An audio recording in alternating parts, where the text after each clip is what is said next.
L'état des vitrines des deux bijouteries braquées l'une et l'autre à quelques minutes d'intervalle en dit long sur la violence du choc. Il était 4 heures du matin. Ce couple habite juste au-dessus de l'un des magasins et a été réveillé par le fracas de la voiture bélier.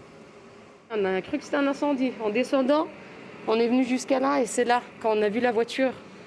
On a cru que c'était un accident, puis c'est après. Quand on a vu la bijouterie cassée et tout, c'est là qu'on a compris qu'il y a eu... Avec une forte odeur d'essence. Ouais, et puis... On pensait qu'ils avaient mis le feu parce qu'il y avait de la fumée qui sortait de partout, de chaque côté, des bouches d'aération. Puis nous, on pensait que c'était un incendie. Le magasin disposait d'un système de fumigène anti-cambriolage. Son propriétaire avait déjà subi un braquage à main armée il y a quelques années. Aujourd'hui, s'il est encore difficile d'évaluer le butin, le préjudice lié à l'attaque elle-même est considérable. Au premier abord, quand on entre, toutes les vitres sont explosées, les vitrines se sont déplacées, ça a été arraché, le plafond également. Vous voyez l'état de notre rideau métallique en extérieur.